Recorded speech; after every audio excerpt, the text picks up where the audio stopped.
অনেক মা ছেলের প্রশ্ন করে, আমি তোরে এত কষ্ট করে লালন পালন করলাম, আর বিয়ে করার পরে বউ তোর আপন হয়ে গেল। এরকম একটা কমন প্রশ্ন আছে না নাই? এক চালাক ছেলে মারে উত্তর দিছে, মা তুমি মা ডাক শোনার জন্য জীবনে কি কষ্টটাই না করছো। আমারে তুমি 10 মাস 10 দিন পেটে ধারণ করছো, এত বড় বস্তা, খাইতে পারতো না, টয়লেটে যেতে পারতো না, খালি বমি করতো, ওষুধ খাইতা।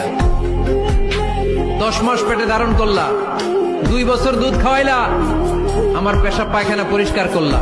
এরপর 2 বছর বয়সে 3 বছর বয়সে আমার মুখে বোল ফুটলো, তখন আমি তোমারে ডাকতে শুরু করলাম, মা মা। এই মা ডাক শোনার জন্য তুমি এত কষ্ট করলা, আর পরের বাড়ির মাইয়া বাড়িতে আইসাই তোমারে ডাকা শুরু করছে মা মা।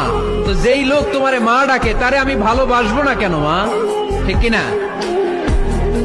আমার মুখের মা ডাক শোনার জন্য তুমি এত কষ্ট করলা, কি কষ্ট। আর পরের বাড়ির চিনি না জানি না এক মেয়ে এসেই তোমার ডাকা শুরু করছে মা মা। তো যে আমার মারে মা ডাকে তার স্থান তো আমার হৃদয়ে, ঠিক কিনা? প্রথমে শাশুড়ি আম্মারা শোনেন, মহিলা প্যান্ডেলের শাশুড়িরা,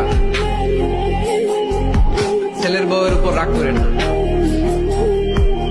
আপনার অনেক অভিজ্ঞতা আছে, বৌমার কোন অভিজ্ঞতা আছে? নতুন এক্সপেরিয়েন্স নাই। বৌমাকে একটু সময় দেন, একটু গুছায় নিতে দেন, পারবে। রান্না ভালো হয় না, পারবে। ঘুম থেকে দেরিতে ওঠে, উঠবে আস্তে আস্তে। আপনাদের সাথে মানায় চলতে পারে না, পারবে, সব পারবে। আপনিও একদিন পারতেন না। আপনি যখন প্রথম বৌমা হয়ে গেছিলেন ওই কথাগুলো খেয়াল করেন, আপনার দিনগুলো তখন কেমন কেটেছিল। এজন্য পাড়াডা গায়ের শাশুড়ি আম্মারা, বউদের উপর জুলুম করেন না, অত্যাচার করবেন না। অনেক শাশুড়ি আছে পান থেকে চুন খসলে বদদোয়া দেয় বৌমারে, আছে না নাই? কিন্তু এটা কল্পনা করে না যে এটা আমার নিজের পেটে ধরা ছেলের বউ।